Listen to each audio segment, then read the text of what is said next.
Hey, everybody out there, I am super excited and pumped today.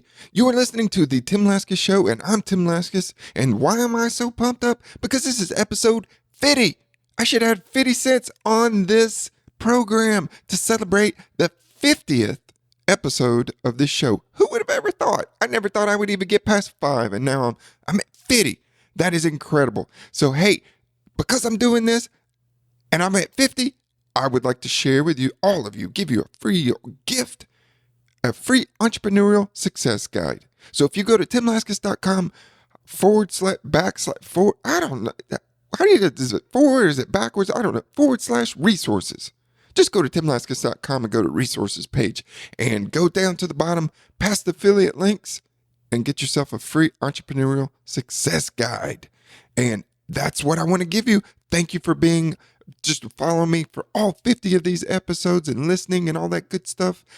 Also, if you haven't given me a review yet, a good one, a bad one, a crappy one, a nice one, hey, just give me something out there. That would be great. But anyway, today's guest is Paul Maskill. Paul learned how to automate his business from a very young age. At age 24, he was able to grow a business from zero to over $500,000 in sales in a couple of years, and about 4 years exactly. And then he later sold it for 3 times in that profit and making money. And he talks about how to automate your business right now, how to get it going and make it profitable so you can do the same. So sit back, keep jogging, whatever you're doing, keep driving, keep your eyes on the road. No swerving, no texting. Hey, be safe out there and enjoy this episode. The Tim Laskus Show, in search of entrepreneurial gold. Tim digs deep into the minds of his guests. Entertaining, down to earth, and informative. Now, here's your host, Tim Laskus. Hello, everyone. Today's featured guest is Paul Maskill. Paul, thanks for joining me today. Thanks, Tim. Happy to be here. How are you doing? Hey, I'm doing excellent. You were telling me you like to go out and play golf with Tiger Woods. I like to play golf, and right now, at the time of recording, I probably play more golf than Tiger Woods. So yeah, I mean, when I'm not working, not hanging out with the family, that's really what I like to do. Play golf, play tennis, play basketball. I like to compete and like the athletic side of things to stay busy. Now, what's your handicap in golf? Right now, it's probably around an 8 or a 9. Okay. All right, good. I like to say that I play golf, but I actually just go out there and just swing and dig holes in the dirt. And sometimes they go left, sometimes they go right. And if I'm really lucky, they'll go straight. There you go. That sounds like most people that play golf, including myself. Well, that's great. Well, I've gotten so frustrated. You know, it's supposed to be a sport that relaxes you, and I just gave up because I get so pissed off. So I stopped. Yeah, it is. It can be frustrating. I feel your pain, and especially if you don't put a lot of time into it. I guess it's like any other craft. You gotta put in time consistently, and then even then, it's frustrating because then you have higher expectations. So all around, I guess I like it because it is. You can never, reach the top. You can always work harder and get better at it. Yeah, well, maybe I'll have to head up to Raleigh and you can give me some tips. There you go. I'll be waiting for you. Oh, that'd be excellent. Hey, well, tell the listeners a little bit about yourself professionally and what are you currently working on, Paul? Yeah, so currently I help serve local service-based business owners anywhere around the country or in Canada. Try to stick to North America for now, but really my background was I previously owned a golf and tennis business, ironically. So I used to run a business here locally where we ran after-school programs for kids, summer camps, leagues, parent-child events, which was obviously very service-intensive. And I was able to put systems and processes and then ultimately people in place to have that business run and thrive without me. So after doing that for about 4 years, met with a local business broker, was ready to move on to my next venture as long as the price was right when I went to sell my business. And so I met with a local business broker. At that point, I felt like I had, at least in my little world, I had accomplished everything I set out to do with that business. So set out to sell the business if the price was right. And actually within a week or so, I got the right offer, sold that business, and then was trying to figure out what I wanted to do next. And, after thinking about it, talking to other people, even while I was running my business, people are always asking questions. Hey, how do you do this? What do you do? What do you recommend? So that's what I do now. I help anybody that runs a service-based business on a local level. So actually, boots on the ground, applying whatever service and delivering that service to their local customers to help them put systems and processes in place, and then ultimately people to implement those systems and processes so that way the business can thrive without them. Because really, most people that get into a service-based business is usually not all the time, but usually they get into it because they're good at it or they love it. So, for example, my father, he still runs his own service-based business. He does hardwood floors for people, and he's really good at it and he loves it. So that's really how most service-based businesses get started. But at the end of the day, if the business needs you there on a daily basis, all you really have is a job. So I try and help people kind of avoid burnout. They're working too much. They're not making enough. They're working all these hours in their business, but not really spending time growing it and not really building a valuable asset that will give them, the freedom that they're looking for. So that's what I'm doing now. Well, I've got several questions that just kind of popped in my mind. I want to talk about automation and a little bit about that because it's so important. But talking about selling a business, just briefly, how do people figure out what their business is worth? What's kind of like the calculation that you use when you're trying to sell your business? Yeah, so at least in a service-based business, if you think about it, you probably don't own that many physical assets that are worth something. You own goodwill, you have a name brand, so you build that reputation within your local community, or even if you start scaling, bigger outside of your local community to multiple sites. But really, you don't own a lot of things, So in that sense, it really is about the systems and processes, and then the people that you have in place that add value to that business. So when I went to go sell my business, they looked at it, they looked at the revenue.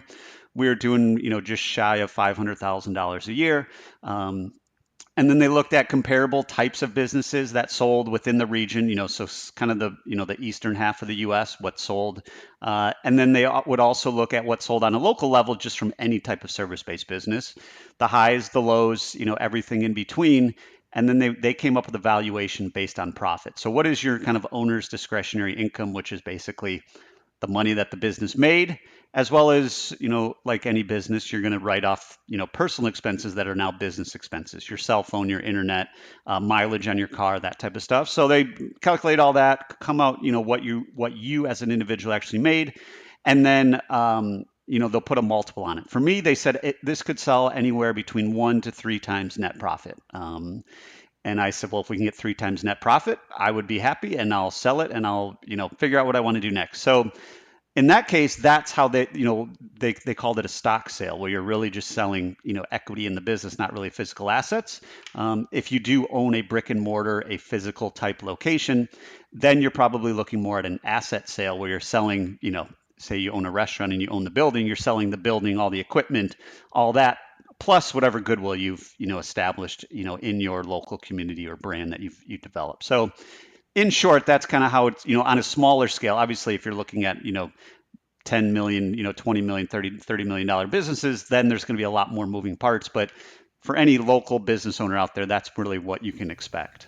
So, like for a service-based business, basically what you're saying is look at your net profit after everything's said and done. What do you have left over? And then you were told that it was worth around 1 to 3 times that net profit.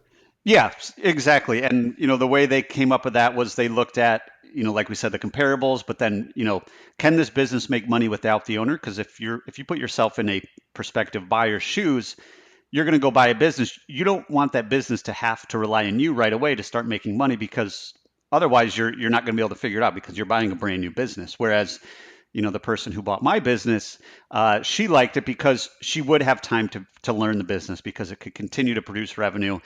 We've documented everything, so she could see how all the systems and processes went. And then they're going to look at, how much did you grow year over year? So we were growing, 30 to 50% every year.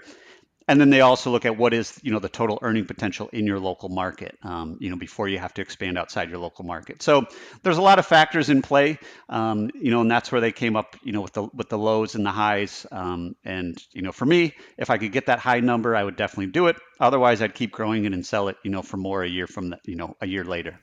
Right. And what can people expect to pay a broker to sell their business? What percentage do they get? I think on average, everybody that I talked to, 5 or 6 brokers when I was looking to sell mine, and it was 10% of the whatever the sales price was. So we sold ours for 10%.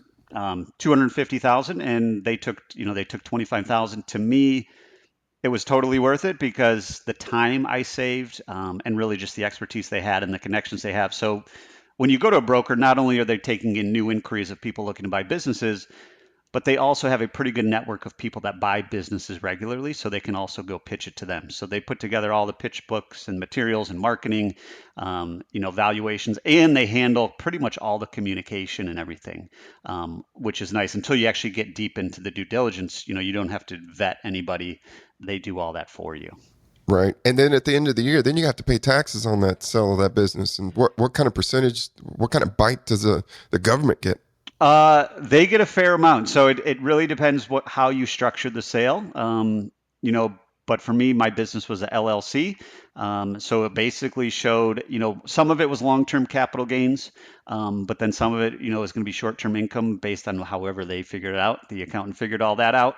And you are able to obviously subtract the expenses that went into selling the business. So, with me, at least I was able to subtract the broker's fees and that kind of stuff to limit that bite. And then also I owner financed part of it. So that part kind of got deferred over the course of 5 years in the future. So, but the government will happily take your money. Unfortunately, it does kind of pain you, but the only good thing I see it as, it means you must have done something right. So.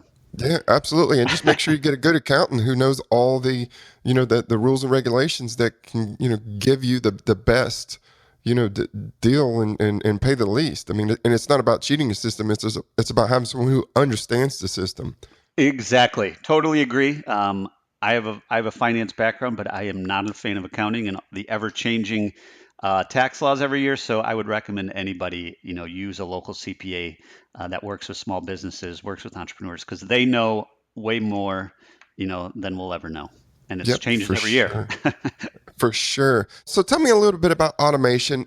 What really holds business owners back from being able to automate? Is it because they think that they are the only one that can do everything and they need to do it themselves? Yeah, I mean, that's probably from a mindset standpoint, that's what really holds them back. Kind of what we talked about before. If you started a business from scratch and you believe in this service and you can't, nobody can do it as good as you, it really is your baby and it's hard to give up control of that baby.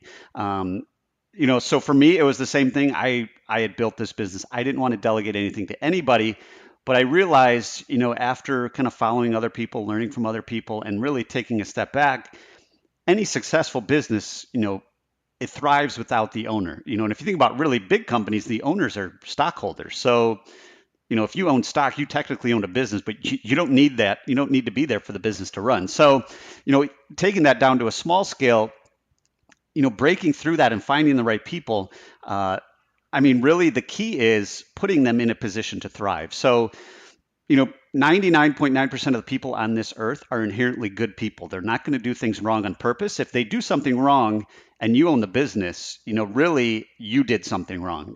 You didn't give them the right tools. You didn't give them the right training. You didn't give them, something got lost there, along the way of delegating. So if you're just delegating things to people and letting them figure it out, that's when things go wrong. If you say this is the end goal, hey, I need you to do this, but you don't tell them how to get there, they don't know, they don't know otherwise, and they're assuming, well, I guess I need to figure this out on my own. So you really need to build that culture with them that, hey, it is a two-way street. You can always ask questions, but really the key is to, before you even start delegating, to really take the time to perfect your processes in a systematic way.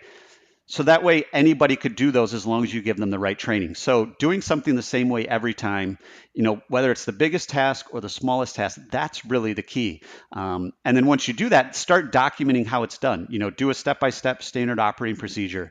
Use screen recording software to document how a task is done on your computer. If it's an in-person task, like, if you are a service-based business, how do you do X, Y, and Z out in the field? Well, everybody has a phone with a very powerful camera. Just take 2 minutes to capture that video. And then you start building, all these standard operating procedures so that when you do start delegating, that person has all the training, all the tools they need. And then they just need the leadership and support from you. So, in theory, it's really easy. Getting over that mindset hurdle is really difficult. People don't like change. People don't like giving up control. They don't like trusting other people until they give them a reason to trust them. So when you start delegating, just delegate one simple thing.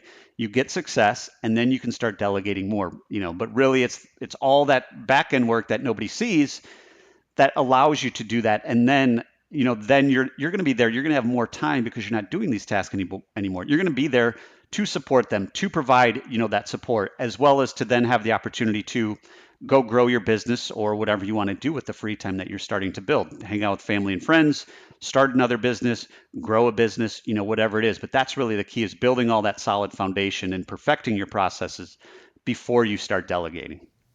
So put in a lot of the hard work up front, and then later it's going to pay off because you're going to have that free time to do other things and to even expand, your current business or build another one. And that's fantastic. That's totally true. You got to put in the time up front. You got to build it the right way the first time. And if you look at any successful franchise, that's really what they've done. They perfected it at one location when you never heard of them. At one point, nobody ever heard of Chick-fil-A or McDonald's or, any franchise out there. They perfected it in a systematic way so that they could start opening up more locations. And no matter who was running it, they had a playbook to operate successfully. So that's really the key, is taking the time to do that. And then you'll reap the rewards on the back end for more freedom, more income, and then really increasing the value of your business.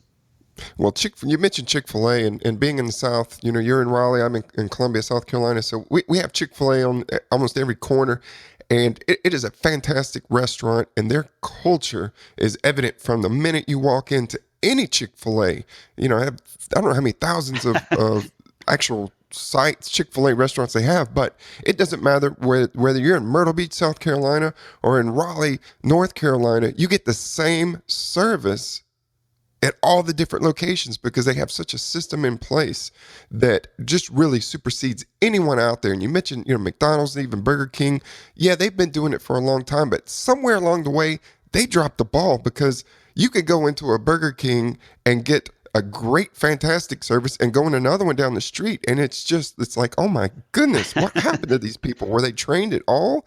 So I don't know what Chick-fil-A has done, but they've really taken it to a new level. Yeah, and that's really, the people that I work with, that's really what we focus on. Once you've kind of built that foundation, it's all about building a culture and a brand within your organization and with your customers. Because at the end of the day, whatever service you're providing or whatever product you're selling is a commodity in your market. If you look at Chick-fil-A, there's plenty of other restaurants that sell chicken. I mean, that's literally pretty much all Chick-fil-A does. They have chicken sandwiches, they have chicken fingers, but they have a very simple product, but the way they deliver it with their culture and their brand is second to none. And that's really hard, to replicate, and it's hard to copy. So I talk to a lot of people who, I got a lot of competition. Well, yeah, every business has a lot of competition, but there are so many things you can do that the competition will never be able to copy because, it's just that culture you build individually and then you replicate it across your people. And when you have the time to do that, then you're able to really hire the right person because you already have the job taken care of for them. So if you think of Chick-fil-A, they hire really good people because that's all they have to worry about because everything else has been taken care of. The delivery of all the product itself has been taken care of. So those people, all they really have to focus on is creating the best customer experience possible. And they're able to do that because all of the other systems and processes in the back end, are pretty much on autopilot. Now, let me ask you, when you create a system and a process for doing everything, how often do you need to continually bring it up to the employees in your company? Like, is it something weekly? Is it something daily? Is it something you just kind of say, do this and then forget about it? Like, how do you kind of manage it and keep it going? Yeah, I think a lot of it goes with the culture, you build within your employees and kind of setting those expectations. You have that level of communication of, hey, if something's not working, let me know. And the great thing about it is when you do start delegating, a lot of the times your employees will come up with better ways to do this or more improved ways to make it better. So that's really cool too, because they start to take ownership of it. For me, when I first started delegating, like most service-based businesses, I was literally doing everything. So I really just set expectations with them ahead of time. Hey, here's a new training video. Here's a new process you're going to take over. Over the next 2 weeks, I want you to learn it, figure it out, ask questions, and then in 2 weeks, it's going to be yours to, going forward. And you really just set those deadlines, set those expectations, and then it just becomes part of their job. When I first started delegating, I just needed somebody for like an hour a day, really. Like, hey, do these things and do them well. And then eventually you start giving that person more and more responsibility. So, it really goes down to communication as well. So everyone's constantly communicating. We used a tool called Slack. If people have never heard of Slack, just go to slack.com. It's a great way to stay in communication and build that culture with your staff, no matter where they're at. So, I was working from my home. All my full-time employees were working from their homes. So it really just allowed us to stay in communication, on a regular basis in a fun environment. Wow, that's fantastic. And lost my train of thought, but you were talking about working and giving your employees, duties and delegating to them. Do you find that often empowers them and could be just as good as maybe even giving them a little bit of a raise? It could be even better. Yeah, I totally agree, because now they feel like they're a part of something bigger, and they're helping you build this business together, helping you impact the community. And they just feel more important, right? So people want to feel appreciated. They want to feel recognized. They want to feel important. They want to have a purpose with something they're doing, not just doing the same thing over and over. So that's really where building that culture is key, showing appreciation, recognizing, your rock stars in front of everybody, taking them out to lunch, taking them out to dinner. To be honest, we had a monthly meeting, and it was always at a restaurant. I would take them out to dinner. And we got way more done there than if I was sitting in my former life in the corporate world, sitting in a boardroom in the finance industry, having a meeting about nothing really. Whereas, I would take my team out once a month for dinner, and really that they just appreciated, because they saw that I appreciated what they were doing, and you really do become, really tight knit and start building that team environment. Well, that's a great idea. Is that around food, it tends to kind of really bring people together, and that's fantastic. Now, let's shift on into some of our listeners, Paul, are entrepreneurs, wantrepreneurs, sidepreneurs, and they're kind of struggling. Do you have any tips that you can offer them that's going to help them along their way? Yeah. So, really, if you're just getting started, and if you don't know your business is going to work, or you're having trouble getting traction, whatever it might be, one, you got to believe in your business. So do you really believe in what you're doing? And then the other big thing that when I talk to a lot of people thinking about starting a business or just starting a business, it kind of goes back to, well, there's someone already doing that. And to me, that's like the best thing ever, because it proves that there's demand in the market.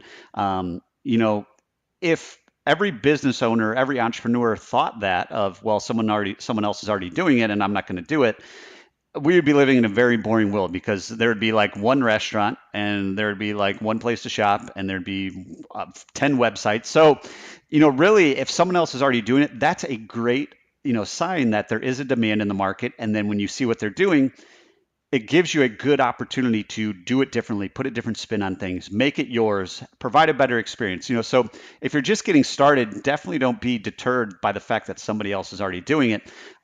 Most of the business started, somebody else is already doing it. If nobody's doing it at this point, 2017, there's a good chance they're not doing it because there isn't a demand for it, and there's a good chance somebody else has already tried it. But for those people that are kind of already building their business, they might be struggling, they might be feeling burned out, they just can't do anymore. What worked best for me is I actually read a book called Built to Sell by John Warrilow. Great book, easy read, and it's really all about starting with the end in mind. So what is your business? What does your life look like 5 years from now? How many employees you got? How much revenue are you doing? What are you doing with your time? And then take your time and work your way backwards to get there. It's not a get rich quick thing. Building a business, you're not going to be a millionaire overnight, but figure out where you want to go, figure out where you're at, then it's going to be a lot easier to figure out how you want to get there. So I like kind of working backwards and then chunking it down. If at the end of the year I want to be here, well, in order to get there, where do I need to be September 30th? Where do I need to be June 30th?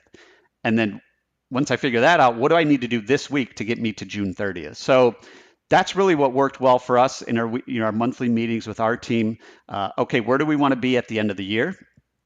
And in order to do that, where do we need to be at the end of the month? And in order to do that, what do we need to do this week to execute on that? So, starting with the end in mind, take your time, one step at a time. It's not going to happen overnight, but before you know it, if you take a couple steps every day to get you closer to that goal, closer to delegating, automating, putting your business on autopilot so that way you can then go scale your business, enjoy the freedom, enjoy the value you're building, you will get there. But I think a lot of times people get jaded with social media because everybody shares, the great things and the overnight successes. And I'm sure they've heard it before, but there really is no overnight success. And it is going to take time to build a business, of value that you could then sell someday or just have, running with you absent from it.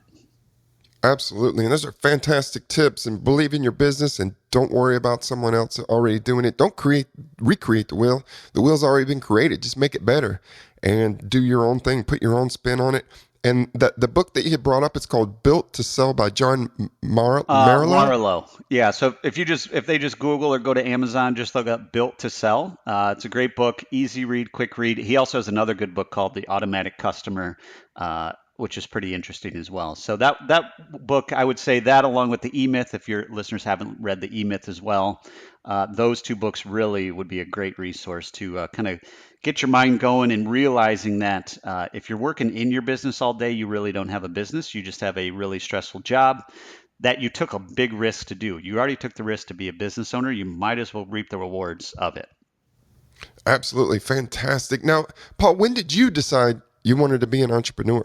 That's a great question. So, I mean, the last straw was when I was working in corporate America, and I realized that this was not rewarding. So, kind of a backstory: I got a finance degree. I set out to climb the corporate ladder. That's what everybody told me growing up. That's what you want to do. So I did it. I moved to Chicago, got a finance job, and I realized pretty quickly that this was not for me. And I knew I wanted to be my own boss. Everybody says they want to be their own boss because, yeah, who wouldn't want to be their own boss? But for me, it really boiled down to in the corporate world, it didn't matter how hard I worked, I still got rewarded the exact same. So most people in the corporate world do just enough to not get fired. Me, as a naive 22-year-old coming out of college, didn't realize that. So I was taking on projects and trying to impress everybody and doing all these things. And unfortunately, along with that, it was 2007 to 2010 during the financial meltdown. So nobody really cared how much work I was doing anyway. So I learned pretty quickly from there that this just wasn't for me. And I wanted a business where one, I could actually make an impact. So I was working in a 100,000 plus person company. I was just one little dot on a map. And, I wasn't adding any value to anybody other than the shareholders. And I wanted to build a business that I could be proud of, that was rewarding, and the harder I worked, the more successful I was, whether it was financially, freedom, value that I was building. So I would say that was the final straw. But even growing up, I was always into kind of how markets worked and buying and selling things.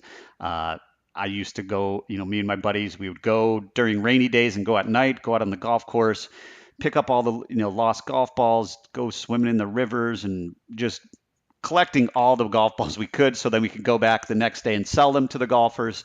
Sell their own balls right back to Pretty them. much, yeah. So we would go out there when nobody was out there, find all the golf balls, clean them up, wash them, and then go sell them to the golfers that probably hit them in there the day before. So, doing things like that. I was big into baseball cards, buying and selling baseball cards, and then I also was big into sports tickets. So buying and selling sporting event tickets, finding good deals, reselling them for more, that type of thing. So I always liked that idea, but I didn't really figure it out until I got my first real corporate job and realized this was not for me. And then that definitely made you aware that, hey, I'm not going down this road. I need to change You paths got really it. quick. Well, that's a fantastic story. Now, Paul, let's move into the dig round, which is fairly new. And I have three quick kind of questions that I want you to reply pretty quickly as well. What keeps you motivated? I would say family and freedom. Who do you look up to as a business leader? Ooh, that's a good one. There's a lot out there, but I would have to say Gary Vaynerchuk just because his authenticism, he's done it, he's built it, he gets his hands dirty, so he's teaching things that he's actually done, whereas a lot of internet marketers and marketers in general are teaching people things that they've actually never had success on themselves. Yeah, for sure. He has a huge following and he's He He's just comes with crazy. tons of energy. He is a wild man. I love it. I love that energy and passion that he has, which is the next question is kind of very similar and related to that. Street smarts versus book smarts. Which is more important to you? Street smarts, 100%. Going for the street. You Gotta got it. love that. Well, can you provide the listeners with an example of a stressful time as an entrepreneur where mentally you were just drained? And what happened and how did you get through it? Yeah, I mean, I think I hit that point when I finally decided, hey, I need to start delegating some of this work because I can no longer do it all myself and do it well and serve my customers the best, that they deserve. So, I was sitting there one day and I was working, say, 70 hours a week, and I loved it. I loved every hour that I worked.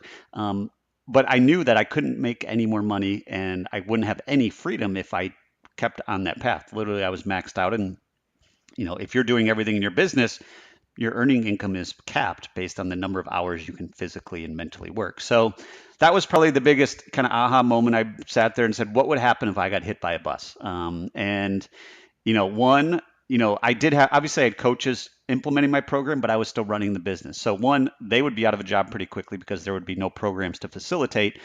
Two, my wife would have, no longer a source of income.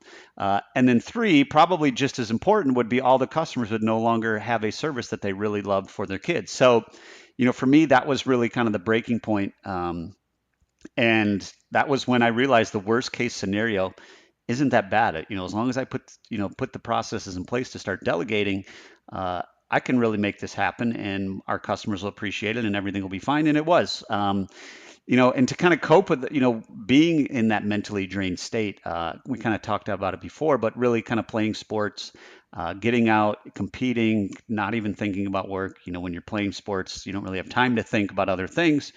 So that's really kind of how I, even now, that's kind of how I cope with it. Or I just go to sleep, to be honest. I'm pretty good at being able to delineate work from, sleep and home life and all that. So if work is stressing me out and I know I need a break, I'll go to bed and figure it out the next day. Absolutely. I think too many people are kind of, deprived of sleep and they just keep staying up late and staying up late. And then they find out that their productivity every day is just crap.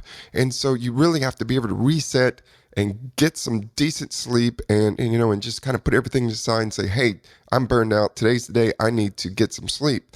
And, I think it was Ariana Huffington kind of wrote a book and did a big deal about sleep and sleep deprivation and how she had just worked herself to where I think she went into the hospital. Yeah, I do. I heard her on a podcast talking about that, and I totally agree. I mean, I'm sure to get my 7 to 8 hours pretty much every night. I go to bed pretty early. I get up pretty early. I like to get productive stuff in the morning. But I mean, for me, it was really there'd be some mornings where I'd wake up and I'd go pick up where I left off late the previous night, and I look at them, I was like, what was I thinking? Like, why did I even do that? Probably because I was sleep deprived and it was midnight. Yeah, yeah, it's not even worth doing it. Well, looking back, what would you say is one of the most fulfilling moments as an entrepreneur? Yeah, from a business side, I would say, just kind of being able to sell my business, all the hard work that I put in, putting the teams in place, putting, kind of systematizing everything to then be able to sell it for, to go from zero to that within 4 years for me was really fulfilling. And then I think even just on a local, a more micro level, just being able to go out there and impact your community and build a business that, other people are talking about, in their homes and how much of a difference you can make. And no matter what business you're doing, you might think, well, hey, I'm a plumber and it's, people don't really care. It's just a job. But really, I mean, you are making a bigger impact than you'll ever think, because not only are the customers you're working with, but the employees, what you give to your employees and then what they're able to do for their families. So on a micro level, that's, just as fulfilling, all the people that you're able to work with and impact. Sure, absolutely. It's being able to improve the lives of everyone around you that you work with, your employees, your customers, and just everyone involved. And that's fantastic. And Paul, you've been a great great guest today. But before we leave, I'd like you to tell the listeners where they can find you online and anything that you want to offer them. Yeah, I would love to connect with anybody out there that wants to just chat, business development, systems automation, really scaling your local business, no matter where you're at. You can just head on over to my website, paulmaskill.com. Or if you're on Facebook, you can always look me up on Facebook or Twitter. Twitter, it's just Paul Maskill. Facebook, if you just search Paul Maskill, there's only probably 3 or 4 of them in the world, and one of them is my father. So I think there's only 2 of them in the U.S., so you cannot miss it. And that's where I'd recommend to go. Just go to paulmaskill.com, and we can connect there. And there's a podcast, there's a lot of resources, videos, things to help you get you where you want to go. What's the name of your podcast? It's called the Business Owners Freedom Formula Show. So we interview inspiring entrepreneurs every week about how they've been able to put systems, processes, and people in place to achieve that ultimate freedom. Whether they're still owning a business or they're a coach, or a thought leader, just kind of digging in to help the listeners out there. And you're on iTunes and Stitcher? Yep, iTunes, Stitcher. You can find it there. If you just search my name or you just search Business Owners Freedom Formula. We launched it in April of 2017. Awesome. Fantastic. Well, Paul, thank you very much for your time. And I'll be heading up to Raleigh sometime to get some golf lessons from you. Perfect. Well, I'll be here, and then we'll go get a Chick-fil-A sandwich when we're done. Yeah, I love it. All right. Thank you, Paul. All right. Thanks, Tim. Want more entrepreneurial tips? Go to timlaskus.com.